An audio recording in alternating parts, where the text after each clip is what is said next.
ক্রিট দ্বীপের রাজা ছিলেন রাজা মিনোস।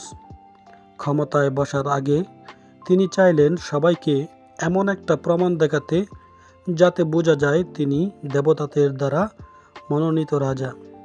তিনি সমুদ্রের দেবতা পোসেইডনকে প্রার্থনা করলেন সমুদ্রের বুক থেকে যেন একটি সাদা ষাঁড় উঠে আসে।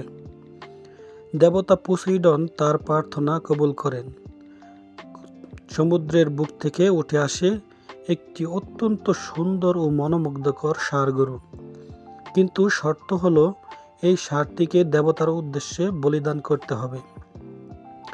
কিন্তু রাজা মিনোস সেই প্রতিশ্রুতি ভঙ্গ করলেন। ষাঁড়টির এত সুন্দর রূপ দেখে সে অন্য একটি সাধারণ ষাঁড় দেবতার উদ্দেশ্যে বলিদান করে।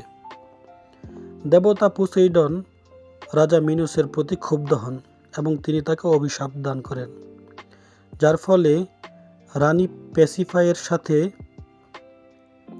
সেই ষাঁড় গরুটির একটি অনৈতিক সম্পর্ক গড়ে ওঠে এবং দুইজনের মিলনের ফলে জন্ম নেয় অর্ধেক মানব এবং অর্ধেক পশুরূপী একটি দানব, যার নাম রাখা হয় মিনোটর। এখন মিনোটর আস্তে আস্তে বড় হতে শুরু করলো এবং সে অত্যন্ত হিংস্র হতে শুরু করলো। রাজা ভাবলেন এই খবর যদি বাহিরে প্রকাশ হয় তাহলে রাজার মানিজ্যত বলতে আর কিছু থাকে না।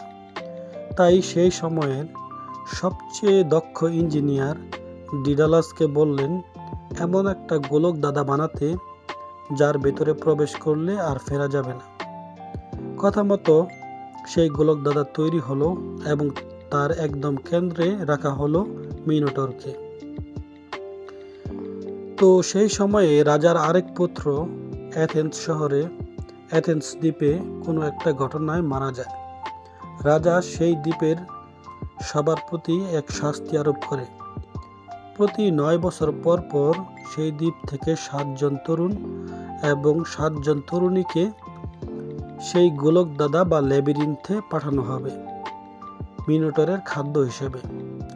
তো এভাবে 1 বছর 2 বছর যখন পাঠানো হলো, 3য় বছর সেই অ্যাথেন্সের রাজপুত্র থিসিউস বলল যে সে নিজেই যাবে এবং সে সেই দানবকে হত্যা করবে। তারপর সে পালতোলা জাহাজে করে অ্যাথেন্স থেকে চলে গেল ক্রিট দ্বীপে।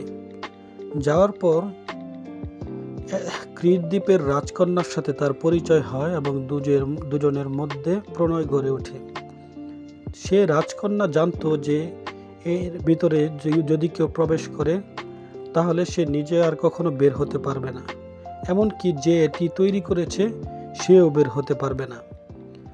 তো যে ইঞ্জিনিয়ার এটি তৈরি করে, রাজকন্যা তার কাছে যায় গোপনে যে এর থেকে বের হওয়ার কোনো রাস্তা আছে কিনা। তখন ইঞ্জিনিয়ার ডিডালাস বলে এর থেকে বের হওয়ার একটাই রাস্তা আছে, যে যাওয়ার সময় একটি সুতার বল নিয়ে যেতে হবে সাথে এবং সুতার একটি মাথা বাঁধা থাকবে গোলক দাদার বাইরে। তারপর এর ভিতরে প্রবেশ করে তোমাদের কাজ শেষ হলে আবার সেই সুতা ধরে ধরে বের হতে পারবে। তারপর রাজকন্যা এই তথ্য থিসিউসকে জানানোর পর থিসিউস তার সঙ্গী সাথীদের নিয়ে সেই গোলক দাদার ভিতরে প্রবেশ করে বাহিরে সুতার একটি মাথা বেঁধে। তারপর যখন এর ভেতরে সে পৌঁছানোর পর দেখা হয় মিনোটরের সাথে। মিনোটর অত্যন্ত হিংস্র এবং বলশালী। তার মাথা হচ্ছে ষাঁড়ের এবং শরীর হচ্ছে মানুষের। কিন্তু তারপরেও রাজপুত্র থিসিউস মিনোটরকে হত্যা করে এবং এখান থেকে বের হয়।